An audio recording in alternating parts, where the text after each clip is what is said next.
Oke guys, di video ini gue akan membahas tentang role-role dari goalkeeper ya.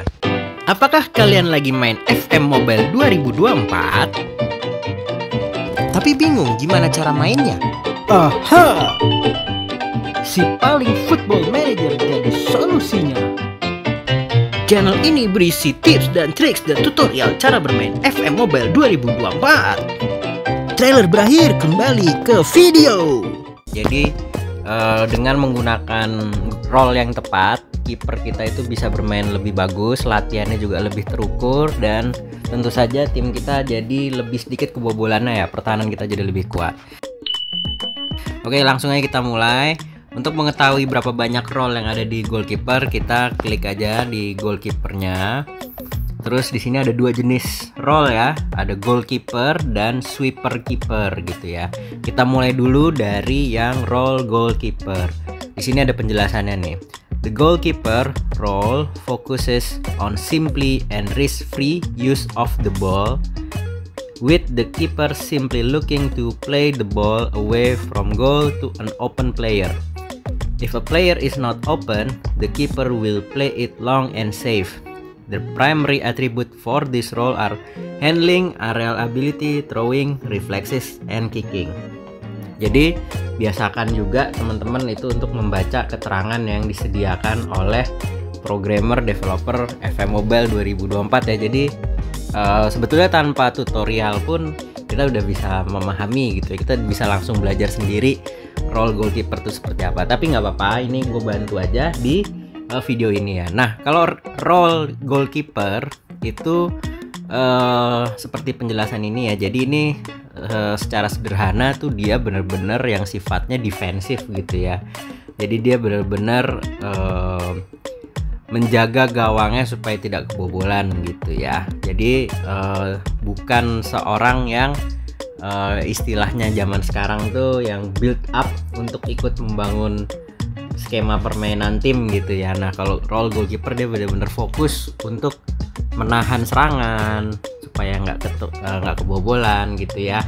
Nah, dan atribut-atribut status yang menonjol dari seorang goalkeeper yang role-nya goalkeeper ya, itu handling, aerial ability, throwing, reflexes, sama kicking. Jadi seperti itu ya.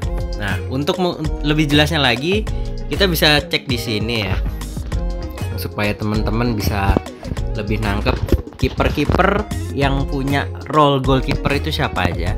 Kita langsung aja ke player search, terus kita ke goalkeeper, lalu kita pilih role-nya yang goalkeeper. Nah, disinilah keluar nama-nama kiper-kiper dunia yang punya role goalkeeper gitu ya. Jadi Jan Oblak nih, Jan Oblak kan memang lebih ke defensive play ya. Dia bener-bener kiper yang menahan refleksnya bagus, menahan gempuran gitu ya. Terus ada Jan Oblak, ada Donnarumma ya. Terus ya seperti itu. Jadi banyak pemain-pemain ini gitu. Termasuk juga si kiper Real Madrid nih ya, Courtois. Nah, Courtois ini juga seorang goalkeeper yang role-nya goalkeeper gitu.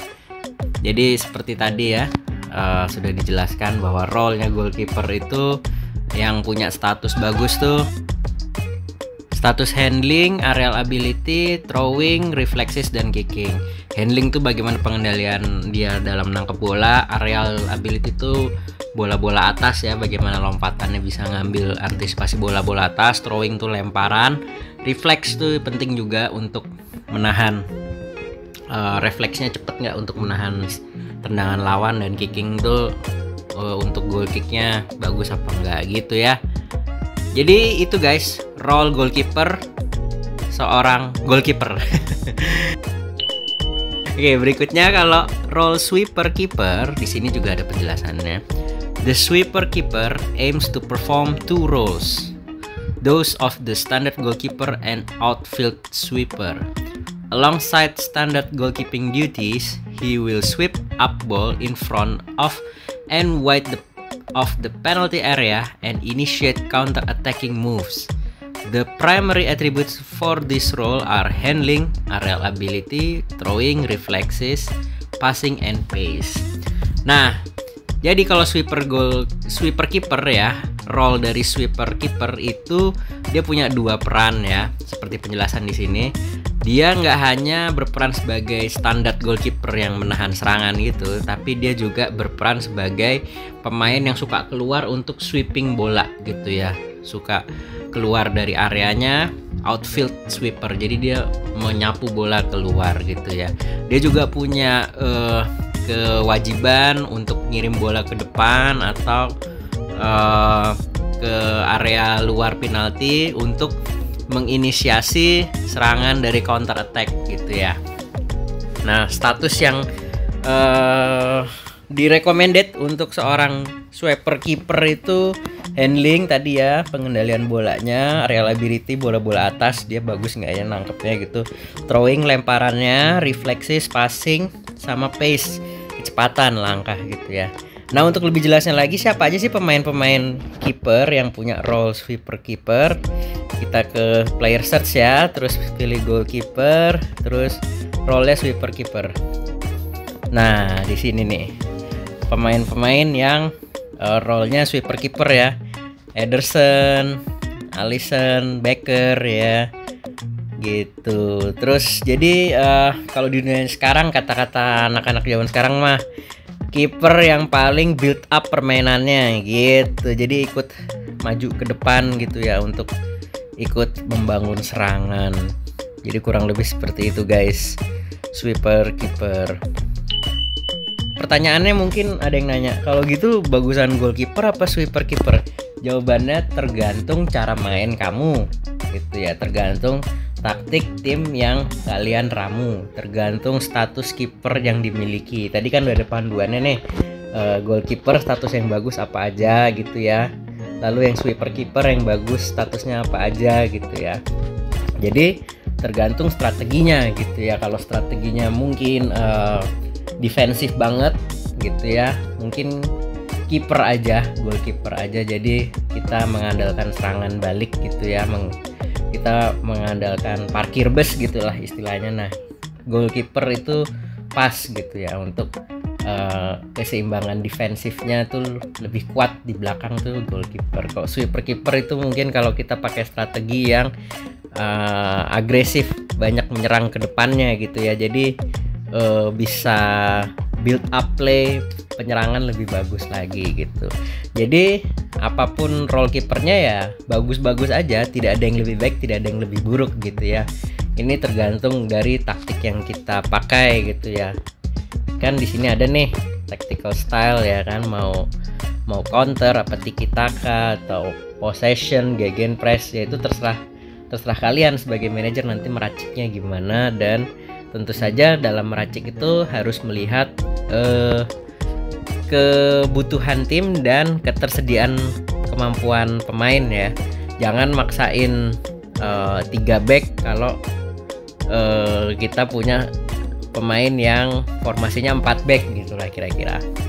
Jangan maksain harus punya AMC gitu ya, gelandang serang yang di belakang striker gitu ya, shadow striker atau attacking midfielder yang di belakang striker, kalau emang nggak punya gitu ya. Jadi jangan dipaksain. Jadi memaksakan statik itu tidak bagus di FM karena it takes time, itu butuh waktu lama membuat pemain itu beradaptasi, sedangkan kalian dituntut untuk segera menang, segera juara gitu ya, segera memenuhi ekspektasi dewan direksi gitu. Jadi pakai aja yang sudah sesuai ketersediaan pemain dan taktiknya. Jadi seperti itu guys, kembali lagi ke role goalkeeper. Kesimpulannya tidak ada role yang lebih baik dari yang lain, sama aja, tergantung dari bagaimana kita meramu taktiknya kayak gitu. Oke, sekian dulu video dari gue. Kalau ada pertanyaan silahkan tulis aja di kolom komentar.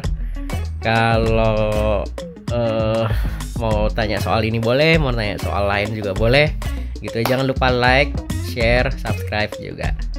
Oke, burung Irian, burung cendrawasih, cukup sekian dan terima kasih. Sampai ketemu di video-video berikutnya. Dadah.